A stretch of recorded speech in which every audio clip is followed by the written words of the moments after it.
very privileged life. I hid in a laboratory basically for 20 years, and the Wellcome Foundation paid for me to do whatever I felt like. And then I emerged out of that laboratory to teach, which I hadn't done a great deal of, certainly not in the Western world. And I was horrified at the changes that had occurred during the time I had been in my academic monastery, if you like. Basically, the students had been trained in a very different way. Students today are just as intelligent as ever they were, but they are not educated as they used to be. The book that sort of put it together for me was a book called The Closing of the American Mind. Have any of you read it? Yes, good. 2 or 3. The book was written by Alan Bloom, who was a professor of philosophy, I think, at Chicago when he wrote the book, but he was at Toronto for a long while, and then I think Cornell. A Jew who knew that something had gone wrong with education somewhere since the 1960s. And he wasn't exactly clear as to what had gone wrong. And writing the book was his way of clarifying his mind. I summarize his book by saying that if Bloom is right, the modern student is very close to what could properly be called a barbarian. A barbarian being someone who does not know his own cultural history. Well, I said this in a lecture to medical students. Now, calling medical students ignorant and barbarians is a very good way to create a riot, because they are not used to anything other than affirmation. So at the end of the lecture, I had a group of students, about a third of the class, in fact, milling around and really quite angry with me. And I said, well, we're at least a quasi-scientific faculty. It wasn't me that said it, it was Bloom. And why don't we do the experiment? And they said, what do you mean? And I said, well, if I understand Bloom right, he says the only way that you can understand your culture is by understanding the book that makes your culture what it is. All great cultures of the world are rooted in a great book. If the great book of our society had been the Quran, this would be a Muslim society and the women would be wearing veils. If this book had been if the book had been the Vedanta, this would be a Hindu society with all that that means. If it had been Das Kapital, we would be in the chaos that Eastern Europe is in now. If it had been the Old Testament, we would be Jewish. With the combination of the old and new, we are what we are. Bloom understood that clearly. And I said, so he says, if you do not understand, if you do not know the Bible, then you are a barbarian. You do not understand your own cultural history. So let's do an experiment.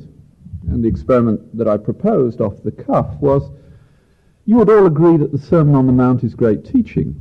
What could anyone say but yes? I mean, they hadn't read it, but they knew that it was supposed to be good. And I said, now, tell me how it starts, and tell me what it says. Absolutely no knowledge whatsoever. And I said, seems Bloom is correct. Then the great asset of the modern student is that they are much more honest than we used to be. And they said to me, well, what are you going to do about it? And I said, well, it's your problem, not mine. And they said, yes, but you have some education that we haven't. And I said, well, what you actually need is an Agnostics Anonymous group. That just came out immediately. And of course the title captured their imagination. So whenever I get the chance, I run Agnostics Anonymous tutorials in Ottawa, and people say, we're off to AA, you know. And what I did for them was to introduce them to what the options are. You see, everybody has a belief system, including our liberal elite. They just don't know how to label their belief system, neither do they know its cultural history. And that's been an exceedingly interesting experience for me, but it's not what I'm going to be talking about primarily today. It's essential that we know the cultural background to our society if we are to understand our society. But in the context of medicine, it becomes even more important. And let me illustrate that. I was asked 2 or 3 years ago to speak in Frosh Week to the students, because the year before I'd had in my tutorial group the brightest student in the year, actually, not a Christian, he knew I was a Christian, but he greatly enjoyed the tutorial group and arguing with me.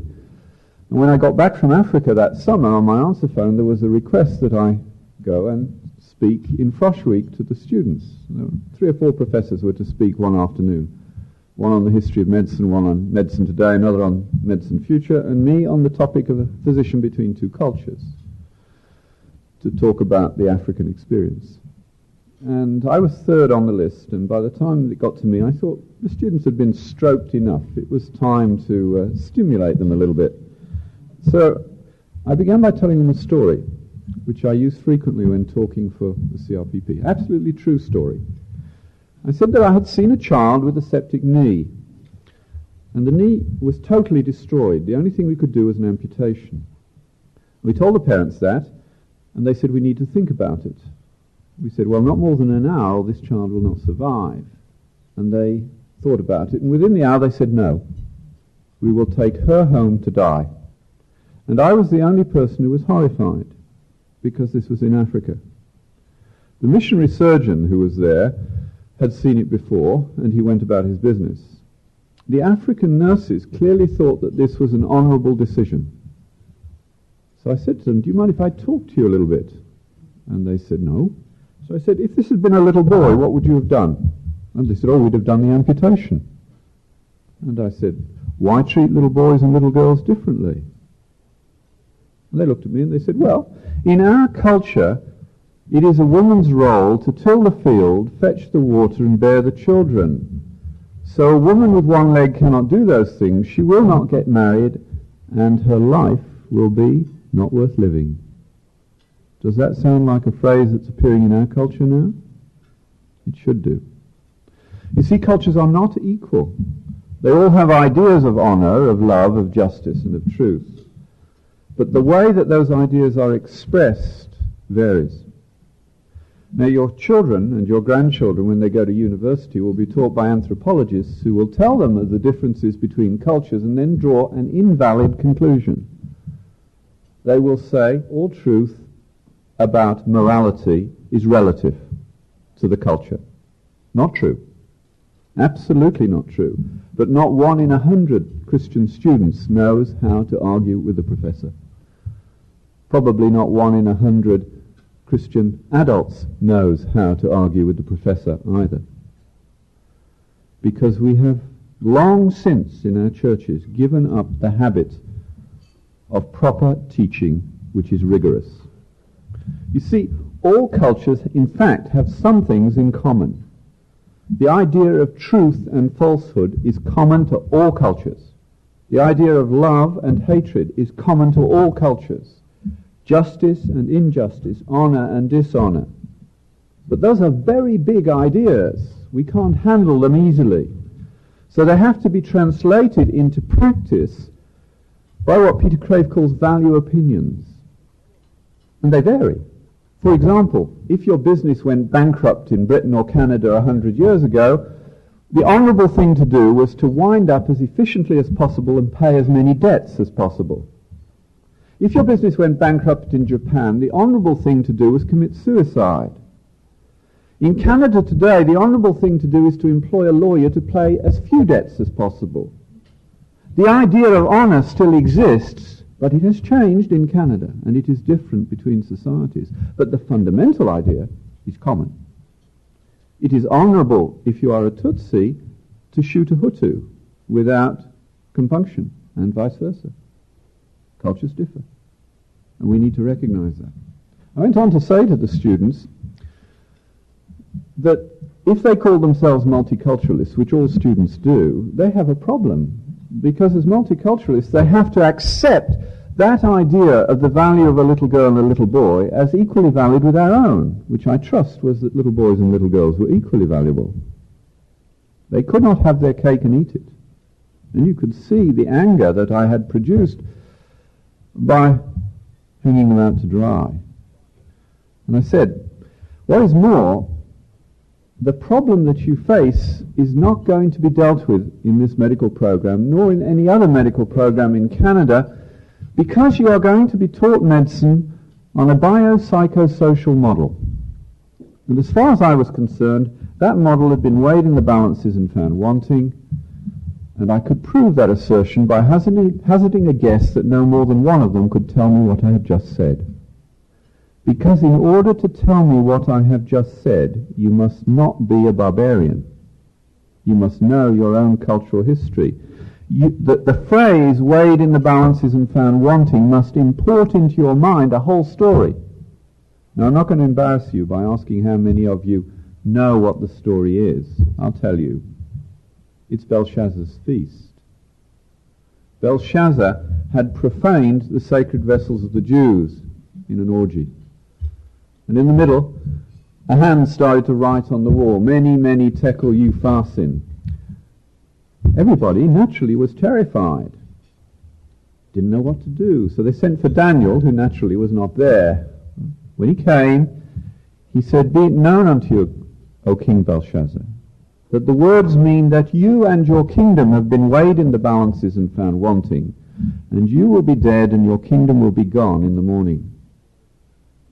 See, the students thought I was saying the biopsychosocial model was a few grams underweight. They were bright, they could fix that themselves. I wasn't saying that.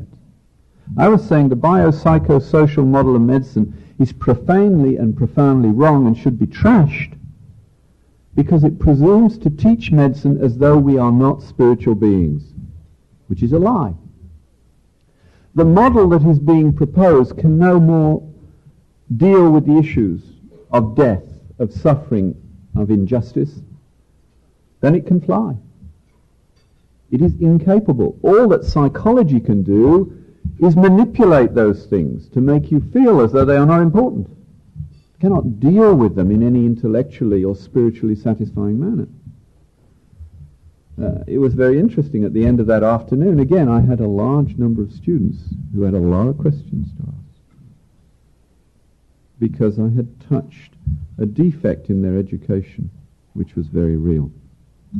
Now I want to switch to make my next point to Africa, because I'm going to bring this home to you and to what CRPP has to do in Canada and what we need your help to accomplish. But I think I can make the point in a way that you will remember by going to Africa.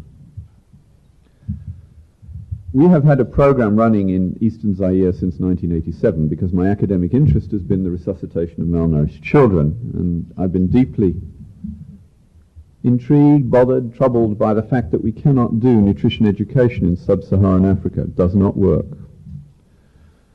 Anyway, in 1994, when the Rwandan war blew up, we were there. My wife was on the board of World Relief Canada, so she went to Goma to see what was happening and was there when 80,000 people died in a week.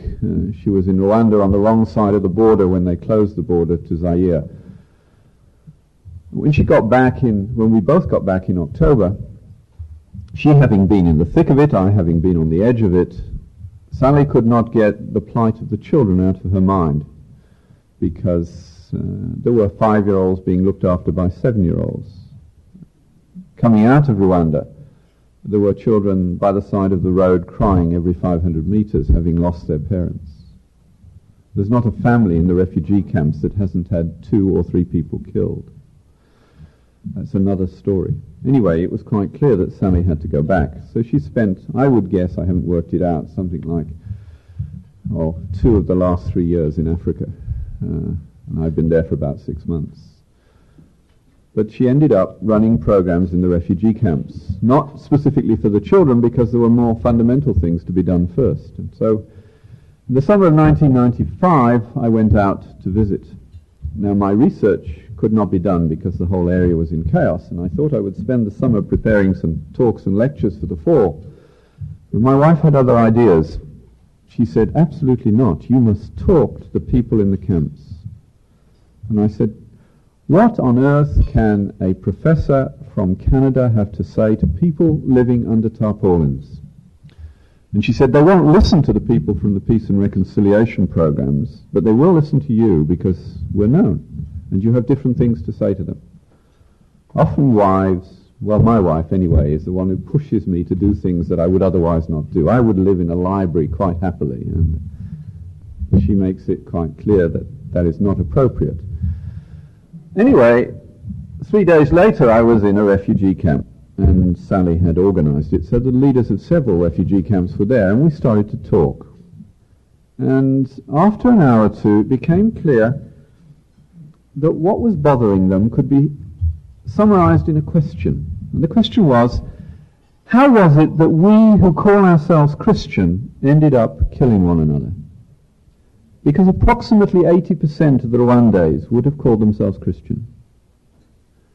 But they ended up killing one another. Women ended up killing children they had babysat. That's how bad it was.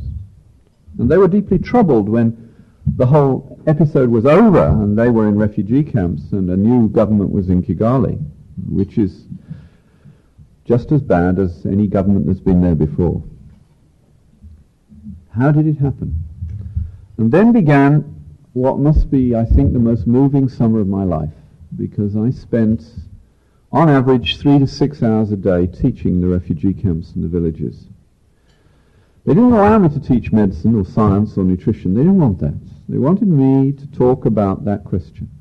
And when I outlined the way I would approach it, they said, can they set up a program? And I thought it would be 2 or 3 lectures. And as I said, it was 3 to 6 hours every other day, including weekends for 2 months. Deeply moving. Because what I talked about was 3 things. 3 lectures, basically. Number 1 was, how do you understand the word salvation? Number 2 was, what do you mean by character? And number 3 is, what are the responsibilities of parents? From a biblical perspective, because that's what they wanted. In effect, I spent 2 months doing biblical theology with people who couldn't get enough. Would to God that you could imagine a situation in Canada where people would listen to 6 hours of teaching and then ask for more. Deeply moving. Do you see, they were in a situation which is not so far from ours. And I could start, in fact, with my own cultural history, which put them at ease in a way, because I began with 5th century Britain. In the 5th century, Britain was a place of horror, with continuous tribal warfare, worse than Rwanda. A man did not live beyond the age of 45, and a woman rarely made it to 40, because you would be killed in battle or murdered and raped afterwards. It was horrendous. And the great Pope Gregory heard about this brutal island and realized that as a Christian he had a responsibility to do something about it, and he sent the missionaries. They were terrified, but they obeyed. And God protected them, and Gregory had given them some very wise advice. He said, do not preach, live, for at least 6 months to a year before you start to preach. Let these tribal people see how you live together, and then preach. When they did begin to preach, there was a massive turning to Christianity. And Britain was Christianized at the level of belief exceedingly quickly. But it was almost 100 years before there was any demographic evidence of improvement in the lot of women, the development of education, social organization. Conversion does not equal virtue. When you become a Christian, you become somebody who is under new ownership, who has new loyalties, but you have all the habits that you have grown up with. And they do not go away. They can be used, they can be modified, they do not have to dominate you as before, but they're still there. It takes time to create the virtues that are necessary for a society to survive. Those of you who are businessmen probably know this. If you have the choice between hiring the agnostic grandson of deeply committed grandparents and parents and the evangelically converted son of, what shall we say, gamblers and prostitutes, which one will you choose for a successful businessman? There's no question. It is the cultural history that determines the patterns of behavior, not the recent conversion history. The Jews knew this, which is why I ended up frequently in Deuteronomy 6. You see, which has become, for me as a pediatrician, the most important chapter in the Old Testament. It is the most important chapter to the Jews as well. It is the reason for their survival as a nation. You see, the Jews had an experience of God at Mount Sinai, the like of which no one here has had. And they all vowed that they would obey the laws of God. What did they do? They immediately trashed the first three. They made an idol, they worshipped it, and they broke their promises. There's the first three commandments gone. So Moses says in Deuteronomy, you couldn't keep the commandments. What use are they to you? If you could keep them, your society would be good, but you can't keep them. End of story? No. Moses goes on to say, but there is hope. And that's what Deuteronomy 6 is about. He says, you must love the Lord your God with all your heart, with all your strength, with all your might. Jesus adds in the New Testament, with all your mind. That was contained in heart in the Old Testament, but Jesus knowing about us at this stage, focusing on our feelings, put mind in, if we would but read carefully. And then he tells them how to do it. How many of you, is there anybody here who could tell me what comes after? What the next verse? Deuteronomy 6 verse 7 is. After loving the Lord your God with all your heart, with all your strength, and with all your might. What comes next? Sorry? Not in Deuteronomy 6, actually. It does in the... What? That's right. You must teach these things diligently to your children. Loving God is expressed in teaching diligently to your children. You must teach these things diligently to your children when you sit at a meal, when you rise up, and when you lie down, and when you go on a journey. And Moses, a little lower down, even makes it more explicit. He tells you how to do it. He says, when your son asks you the meaning of these things, you don't try and explain the meaning to children in abstract terms. No, he says, tell them the story. We were slaves in Egypt, and God brought us out of bondage. You see, that is the end of barbarianism. It is the beginning of a cultural history which gives meaning to lives, incorporated into the child's mind at an age when they're not even thinking about it. We are barbarians because we don't do that. And we will be neo-pagans within another 10 years unless there is a major turn back. How does it work? Well, it works, I think, like this. Children are not moral thinkers. They are mimics. They have minds like steel traps for stories and for what you do. They don't hear what you say in the same way as they hear what you do, but they do hear the stories. You all know that. And they approach stories differently as well. And you know that too. If you read a story to a little child, and then the next night you say, what story do I read? And they choose it. And you try and miss out a sentence, what do they do? They tell you, you're not reading it right. You see, children want these stories because intuitively they want to get it right. They want to know what is going to make them who they're going to be. And we forget that. God put that wisdom there, that desire to get the story right. It's present in all cultures. In African village, it's usually a teenager who is the current custodian of the tribal story. And he can be called upon to tell the story, and everybody will sit around listening and making sure he doesn't make a mistake. We've forgotten those skills. I realized. First time I was asked to preach in one African village, I preached on the Sermon on the Mount, and a year later I was back. And they said, will you preach again? I said, yes. But before I preached, the pastor reminded the congregation of what I had said a year before. And he was accurate. I said, that's incredible. He said, don't you think we talk about what you say? I said, I wish they did in Canada. They've forgotten it by the time they get to the narthex. But not so with the children. And by telling them the stories, you see what you're doing? You're putting two things into their mind. You're putting a story which will be the grist for the moral mill when they do become moral thinkers. And you're doing something else which is even more interesting in a way. You're putting metaphors into their minds. And we can't think about morality and what is right and what is wrong, what is good and what is evil, except in metaphors.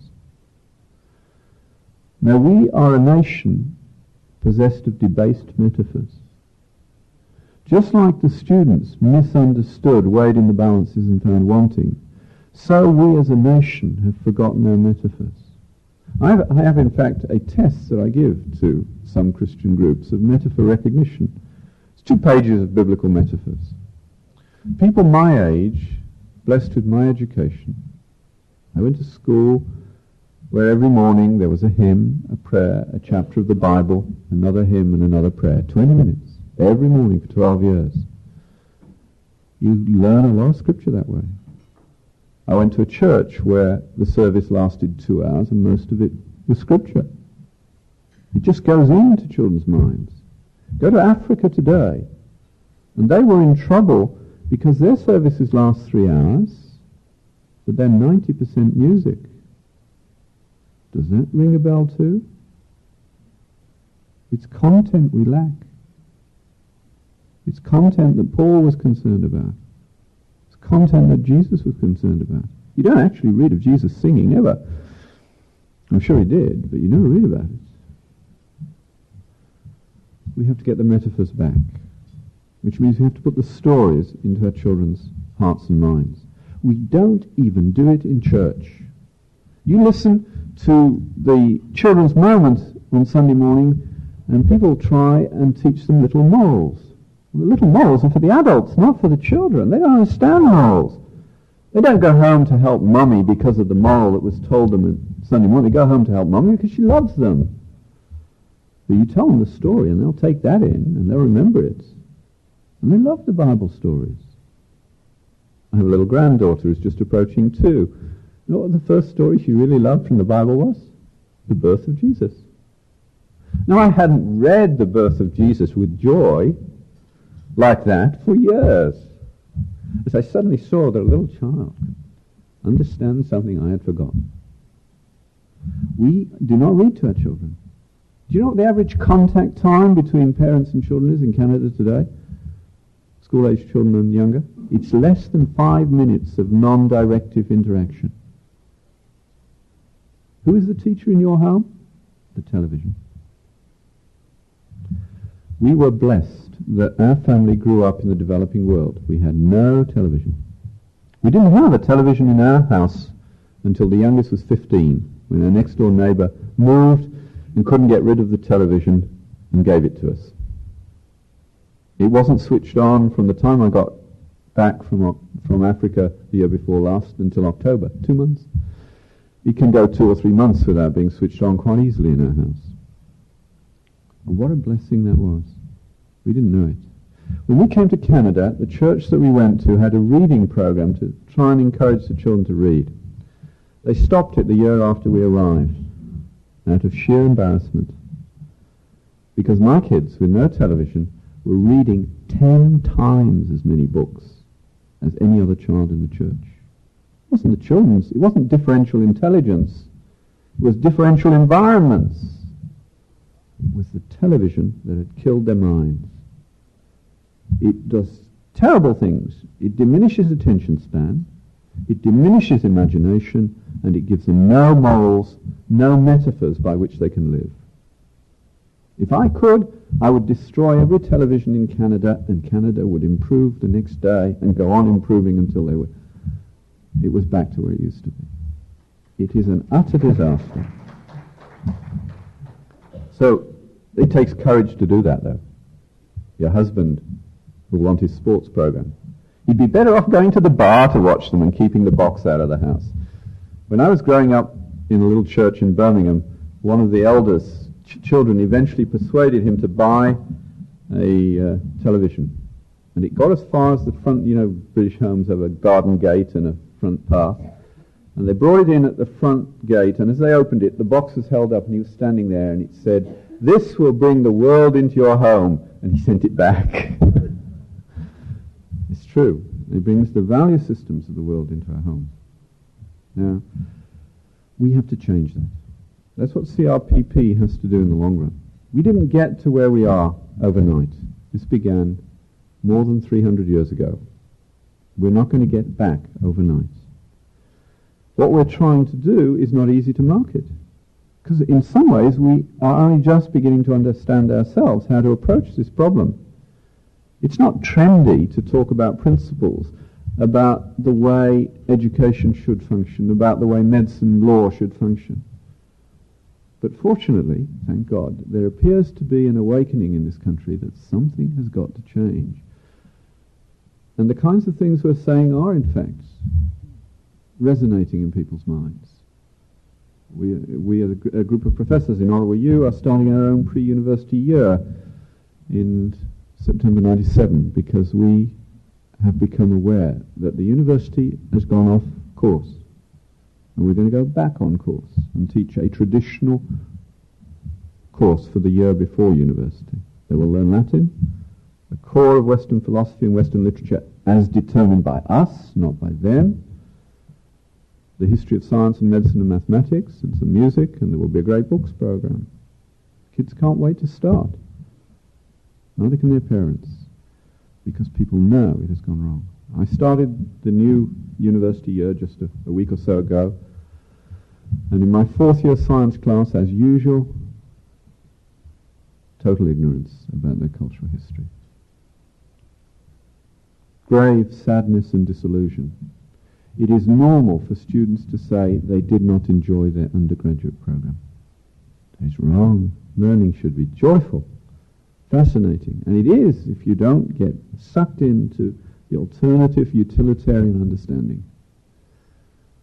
The heart of Christian learning is that God can be understood through his acts.